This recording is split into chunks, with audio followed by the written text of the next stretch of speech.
ఆదికాండము 43వ అధ్యాయము.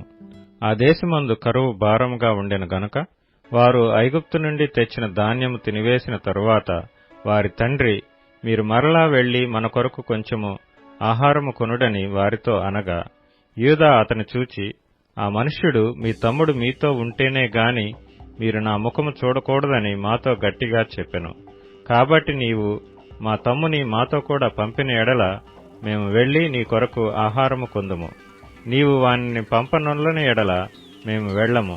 ఆ మనుష్యుడు, మీ తమ్ముడు మీతో లేని ఎడల మీరు నా ముఖము చూడకూడదని మాతో చెప్పెననెను.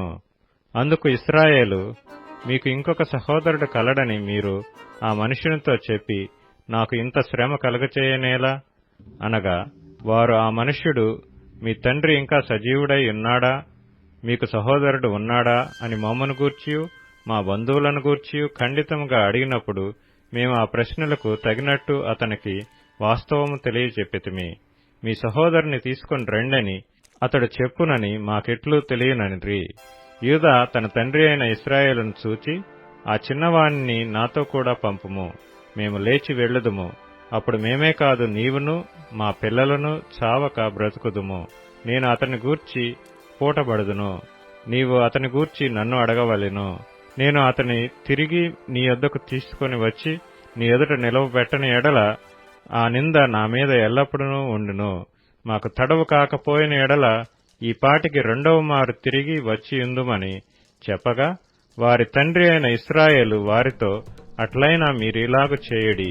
ఈ దేశమందు ప్రసిద్ధములైనవి అనగా కొంచెము మస్తకి, కొంచెము తేనె, సుగంధ ద్రవ్యములు, బోళము, పిస్తాచకాయలు, బాదముకాయలు మీ గోనెలలో వేసుకుని ఆ మనుషునికి కానుకగా తీసుకొని పోవుడి. రెట్టింపు రోకలు మీరు తీసుకొనిడి. మీ గోనెల మూతిలో ఉంచబడి తిరిగి వచ్చిన రోకలు కూడా చేతపట్టుకొని పోయి మరలా ఇచ్చివేయుడి. ఒకవేళ అది పొరబాటై ఇండును, మీ తమ్ముని తీసుకొని లేచి ఆ మనుషుని యొద్దకు తిరిగి వెళ్ళుడి. ఆ మనుష్యుడు మీ ఇతర సహోదరుని బెన్యామీనును మీకు అప్పగించినట్లు సర్వశక్తుడైన దేవుడు ఆ మనుషుని ఎదుట మిమ్మును కరుణించునుగాక. నేను పుత్రహీనుడనై ఉండవలసిన ఎడల పుత్రహీనుడనగుదునని వారితో చెప్పెను. ఆ మనుష్యులు ఆ కానుకను తీసుకొని చేతులలో రెట్టింపు రోకలను తమ వెంట బెన్యామీనును తీసుకుని లేచి ఐగుప్తునకు వెళ్లి ఏసేపు ఎదుట నిలిచిరి. ఏసేపు వారితోనున్న బెన్యామీనును చూచి తన గృహ నిర్వాహకునితో, ఈ మనుషులను ఇంటికి తీసుకొని పోయి ఒక వేటను కోసి వంట సిద్ధము చేయించుము. మధ్యాహ్నమందు ఈ మనుషులు నాతో భోజనము చేయుదురని చెప్పెను. ఏసేపు చెప్పినట్లు అతడు చేసి ఆ మనుషులను ఏసేపు ఇంటికి తీసుకొని పోయెను. ఆ మనుషులు ఏసేపు ఇంటికి రప్పింపబడినందున వారు భయపడి, మొదట మన గోనెలలో తిరిగి పెట్టబడిన రోకల నిమిత్తము అతడు మన మీదికి అకస్మాత్తుగా వచ్చి మీదపడి మనలను దాసులుగా చెరపట్టి మన గాడిదలను తీసుకొనుటకు లోపలికి తెప్పించననుకొనిరి. వారు ఏసేపు గృహ నిర్వాహకుని యొద్దకు వచ్చి ఇంటి ద్వారమున అతనితో మాట్లాడి, అయ్యా, ఒక మనవి, మొదట మేము ఆహారము కొనుటకే వచ్చితిమి. అయితే మేము దిగిన చోటికి వచ్చి మా గోనెలను విప్పినప్పుడు, ఇదిగో మా రోకల తూనికకు సరిగా ఎవరి రోకలు వారి గోనెమూతిలో నుండెను. అవి చేత పట్టుకుని వచ్చితిమి. ఆహారము కొనుటకు మరి రోకలను తీసుకుని వచ్చితిమి. మా రోకలను మా గోనెలలోనెవరు వేసిరో మాకు తెలియదని చెప్పిరి. అందుకతడు, మీకు క్షేమమగునుగాక, భయపడకుడి. మీ పితరుల దేవుడైన మీ దేవుడు మీకు మీ గోనెలలో ధనమిచ్చెను. మీ రోకలు నాకు ముట్టినవని చెప్పి షిమ్యోనును వారి యొద్దకు తీసుకొని వచ్చెను.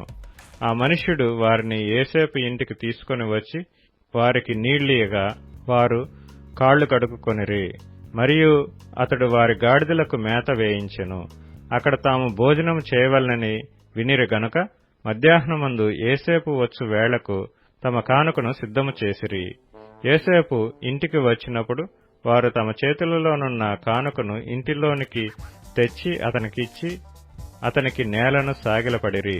అప్పుడు, మీరు చెప్పిన ముసలివాడైన మీ తండ్రి క్షేమముగా ఉన్నాడా, అతడు ఇంకా బ్రతికియున్నాడా అని వారి క్షేమ సమాచారం అడిగినందుకు వారు, నీ దాసుడైన మా తండ్రి ఇంకా బ్రతికియున్నాడు, క్షేమంగానున్నాడని చెప్పి వంగి సాగిలపడిరి. అప్పుడు అతడు కన్నులెత్తి తన తల్లి కుమారుడును తన తమ్ముడైన బెన్యామీనును చూచి, మీరు నాతో చెప్పిన మీ తమ్ముడు ఇతడేనా అని అడిగి, నా కుమారుడా, దేవుడు నిన్ను కనికరించునుగాక అనెను. అప్పుడు తన తమ్ముని మీద యోసేపునకు ప్రేమ పొర్లుకొని వచ్చెను గనుక అతడు త్వరపడి ఏడ్చుటకు చోటు వెదకి లోపలి గదిలోనికి వెళ్లి అక్కడ ఏడ్చెను. అప్పుడు అతడు ముఖము కడుక్కొని వెలుపలికి వచ్చి తన్ను తాను అణచుకొని భోజనం వడ్డించుడని చెప్పెను. అతనికిని వారికిని అతనితో భోజనం చేయుచున్న ఐగుప్తీయులకును వేరువేరుగా వడ్డించిరి. ఐగుప్తీయులు హెబ్రీయులతో కలిసి భోజనం చేయరు, అది ఐగుప్తీయులకు హేయము. జ్యేష్ఠుడు మొదలుకొని కనిష్ఠుని వరకు వారు అతని ఎదుట తమ తమ ఈడు చొప్పున కూర్చుండిరి. గనుక ఆ మనుష్యులు ఒకని వైపు ఒకడు చూచి ఆశ్చర్యపడిరి. మరియు అతడు తన ఎదుట నుండి వారికి వంతులెత్తి పంపెను. బెన్యామీను వంతు వారందరి వంతు కంటే 5 అంతలు గొప్పది. వారు విందు ఆరగించి అతనితో కలిసి సంతుష్టిగా త్రాగిరి.